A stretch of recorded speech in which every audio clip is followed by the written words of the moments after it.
David Lapartien, bonjour. Bonjour. Vous êtes le président de la Fédération française de cyclisme, président aussi depuis assez récemment de l'Union européenne de cyclisme. Et là, nous sommes à Saint-Quentin, en Yvelines, où vient d'aménager la Fédération il y a quelque temps devant cette piste de BMX.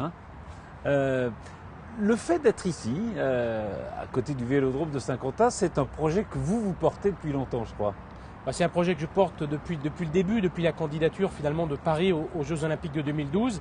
J'étais en son temps vice-président de la déléguée de la Fédération et j'ai suivi ce dossier depuis le début dans tous les comités de pilotage et j'ai toujours porté ce projet parce qu'il était ambitieux pour notre pays, ambitieux pour notre fédération, ambitieux pour le territoire et ça positionne notre sport et notre fédération à un autre niveau que ce qu'on avait l'habitude avant. Alors là, c'est vrai que tout est regroupé, c'est-à-dire qu'il y a en effet la fédération, toutes les instances de la fédération, mais il y a aussi les équipes de France qui viennent s'entraîner ici, il y a aussi des amateurs, et on voit des gens qui traversent, qui viennent ici, c'est-à-dire que le lien au fond entre le cyclisme amateur, le cyclisme professionnel et la fédération, il se fait ici, quoi. Il se fait ici parce que l'idée était claire, on devait avoir un équipement du top niveau mondial, mais qui soit aussi accessible au grand public. Et c'est possible pour un certain nombre de nos disciplines. Le vélodrome, qu'il soit pour le grand public ou pour le haut niveau, c'est le même au niveau de la piste. Et donc c'était vraiment l'ambition et de la fédération et des élus locaux de faire en sorte qu'il ait une ambition internationale, nationale bien sûr, francilienne, et puis aussi locale au niveau de l'agglomération de Saint-Quentin en Yvelines.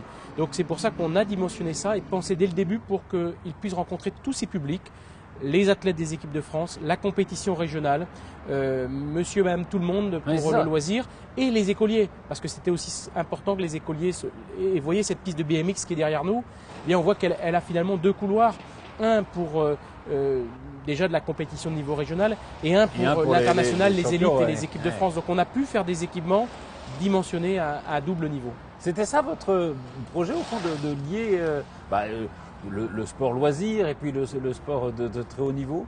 C'était une partie effectivement du projet. Nous avions besoin à la fédération d'un équipement de top niveau mondial pour que nos coureurs, nos athlètes, nos potentiels médaillés olympiques soient dans des conditions de Jeux olympiques. Donc pour ça, il fallait le meilleur équipement au monde. Mais si demain on ne forme pas la relève, si on ne permet pas à des jeunes de venir découvrir notre sport, eh bien on n'a aussi sans doute pas réussi complètement ce qu'on souhaitait. Donc c'est pour ça que d'emblée, il y a eu cette ambition de réfléchir pour l'ensemble des niveaux. Est-ce que les résultats, c'est fabuleux qu'on vient d'avoir au championnat du monde, François Pervis notamment, est-ce que ça a déjà une influence là-dessus? Est-ce qu'on peut dire que ça a un lien de cause à effet ou est-ce que c'est d'extrapoler de dire ça? Je pense qu'il y a une dynamique globale qui s'est mise en place. Et la dynamique, vous savez, ça se mesure pas, c'est pas toujours quantifiable.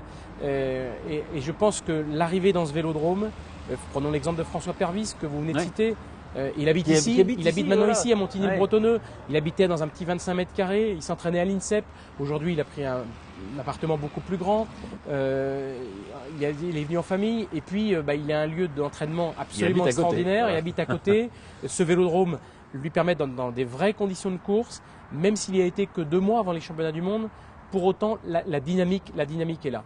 Et je pense que dans le sport, tout n'est pas que rationnel, il y a aussi des dynamiques et aujourd'hui elle roule pour nous. Alors la Fédération française de cyclisme, c'est le cyclisme sur route naturellement, c'est le BMX comme on le voit, c'est la piste, c'est le vélocross, tout ça, ça fait beaucoup d'activités quand même. Même si c'est tout ça, c'est le vélo quand même. Tout ça c'est le vélo, tout ça c'est la fédération, mais c'est vrai que ce sont des disciplines complètement variées, diverses, et qui sont complémentaires, mais qu'on retrouve ici à Saint-Quentin. J'en veux pour preuve que nos équipes de France sur route, leur premier stage de l'équipe de France dames, dès le début janvier, il a été ici. Ils sont partis tout de suite rouler dans la vallée de Chevreuse. Il n'y a pas que les hommes, donc il y a les hommes et les femmes. Donc l'équipe de France route a trouvé ses quartiers ici, l'équipe de France de BMX, l'équipe de France sur piste. On a prévu de tracer un circuit permanent de cyclocross. Sur la colline d'Elancourt, il y aura un lieu de pratique de VTT. Donc nous aurons toutes les disciplines du cyclisme, toutes les disciplines de notre fédération sur un même et unique site. C'est tout simplement unique au monde. C'est formidable. Ouais. C'est formidable. Unique au monde, oui. C'est unique au monde. Et Voilà. ça veut dire que probablement des événements qui avaient lieu ailleurs, peut-être auront-ils lieu ici, enfin des événements mondiaux, je veux dire.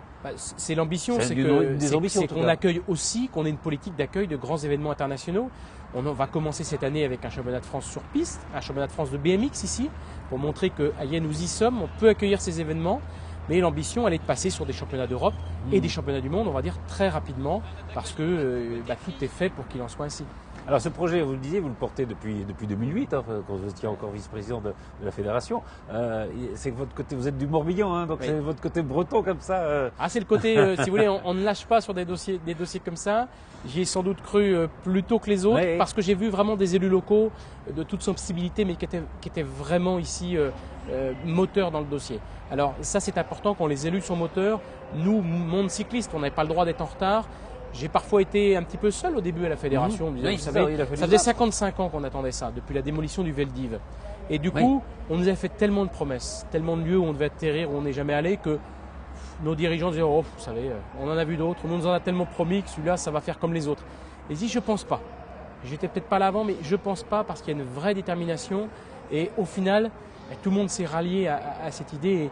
Et il y a une vraie fierté des membres de notre fédération d'être ici au centre national, au Vélodrome national de Saint-Quentin-en-Yvelines. Alors j'ai vu un petit peu les contributions que vous avez publiées quand vous êtes présenté à la Fédération française, à l'Union européenne. Vous insistez beaucoup sur des mots comme l'éthique, la morale. C'est important pour vous, je pense. Et c'est important pour le cyclisme parce que c'est vrai qu'il est toujours ballotté entre un immense succès public au fond et puis des scandales qui voient le jour. C'est vrai que, évidemment. Enfin. Bien sûr, on a vraiment souffert et encore dans le grand public aujourd'hui, dopage égale cyclisme, alors que finalement nous avons effectivement. C'est injuste, hein, parce que nous avons eu beaucoup plus de soucis que les autres, c'est vrai, il faut le reconnaître. Plus de contrôle peut-être. Notre sport s'est égaré à un certain moment. Pour autant, aujourd'hui, on pourrait dire que nous sommes le sport de l'antidopage. Réellement. Les efforts sont beaucoup plus importants qu'ailleurs, il y a une vraie volonté politique et nous ne pouvions pas non plus, avec l'image de la fédération, engager cette fédération sans que ces valeurs-là soient au cœur même des projets et de notre projet. Donc pour nous, la morale, l'éthique, la crédibilité des résultats sportifs, c'est quelque chose d'essentiel. Est-ce qu'il faut aller fouiller dans le passé? On l'a fait, par exemple, je pense à Jalabert, qui était sélectionneur national, qui a dû démissionner. Est-ce qu'il faut aller remonter comme ça très loin dans le passé ou est-ce qu'il faut s'occuper de ce qui se passe aujourd'hui, à votre avis? Alors, je pense qu'il faut expurger ce passé une fois pour toutes. C'est le but de la commission indépendante de réforme du cyclisme qu'a mis en place Brian Coxon au niveau international. Le mandat, il est du 1er janvier 1998 jusqu'au 31 décembre 2013. Ouais. On va une fois pour toutes faire la lumière sur cette période-là et après, on sera résolument tourné vers le futur. Pour autant, la manière dont s'est passée l'affaire Jalabert n'est pas digne d'un pays démocratique comme le nôtre où on donne en pâture des noms comme ceux-là, surtout provenant de sénateurs qui pour certains n'avaient qu'une seule ambition, de se faire mousser. Je trouve ça assez grotesque de la manière dont ça s'est passé. S'il y avait des choses, qu'elles soient révélées, c'est le but d'une commission d'enquête. On n'est pas là pour qu'elles soient étouffées, mais donner un seul nom en pâture en disant venez voir le rapport dans 15 jours, vous aurez la suite. Et finalement, les 60 propositions des sénateurs, personne ne s'en souvient. Tout le monde se souvient de l'annexe 2 où il donnait les noms des contrevenants. Accessoirement que dans le vélo, puisque la FIFA s'était par exemple assurée que les flacons de la Coupe du Monde 98 étaient bien détruits. Ils étaient venus voir personnellement que les flacons étaient détruits. Donc voilà, traitons tous les sports de la même manière. Ouais. Y a quand même ce que je disais tout à l'heure, c'est-à-dire qu'il y a eu ces soupçons sur le dopage, mais on voit le Tour de France, mais enfin on pourrait le voir dans toutes les disciplines, il y a un formidable élan populaire pour le cyclisme. Comment vous l'expliquez ça? Moi je pense que le cyclisme il est profondément enraciné dans la culture française. Et que finalement, quand on voit tous les scandales qu'on a eus, on se dit mais il ne devrait plus y avoir un spectateur dans les courses de vélo. Il n'y a jamais autant de monde. Je suis allé dimanche dernier dans une course, certes dans le Morbihan, un département qui m'est cher, course amateur, 12 000 personnes. Il y avait 12 000 personnes à Manche-Atlantique, certes une des plus belles classiques, mais quand même, je n'ai jamais vu autant de monde dans une course amateur. Donc on a de plus en plus de monde dans les courses de vélo, et ça montre qu'il y a un attachement réel qui se transmet de génération en génération, et c'est ce qui fait finalement la force de ce sport. Vous êtes toujours pour le Tour de France, pour le retour des équipes nationales? Alors ça a un peu décrié la chronique quand j'ai proposé ça, parce que je trouvais que cet événement, il est tellement planétaire que, au final, on a vu aussi que parfois sur les équipes de marque qui nous ont envoyé dans certains errements, et que si on voulait retrouver un engouement populaire beaucoup plus fort, je suis convaincu que les équipes nationales sont un moyen de pouvoir le faire. Regardons les Coupes du Monde de football, les Jeux Olympiques, quand les athlètes ou les compétiteurs prennent le maillot national, comme on est tous patriotes, on est tous encore plus mobilisés. Donc c'était une manière de développer encore ce sport. Ça n'a pas forcément été bien compris, mais c'est un peu utopique aujourd'hui, je suppose. Peut-être un peu utopique, mais je suis convaincu qu'un événement phare sous équipe nationale, c'est peut-être aussi une manière de développer toutes les autres épreuves parce que le rayonnement sera beaucoup plus planétaire. Tous les championnats du monde se déroulent comme ça. Voilà, tout à fait. Et ça marche aussi. Tout le monde ici. Alors, vous êtes très vite engagé, vous avez fait vous-même du vélo, hein, vous êtes très vite engagé dans les responsabilités, dans les clubs locaux, la fédération. Pourquoi l'envie de servir un peu L'envie de servir, moi je l'avais depuis... de la politique, oui, je suis aussi maire et conseiller général, j'ai toujours eu envie de servir. Ce sport, il m'est très cher. J'avais envie finalement de lui rendre un peu ce qu'il m'a apporté. Je savais que je n'avais pas le niveau pour passer coureur professionnel, pour être un grand coureur, mais je me disais j'ai peut-être le niveau pour servir mon sport d'une autre manière. Et j'ai été élu très jeune à la fédération, puisque j'ai été élu à 23 ans au comité directeur à l'époque de la fédération.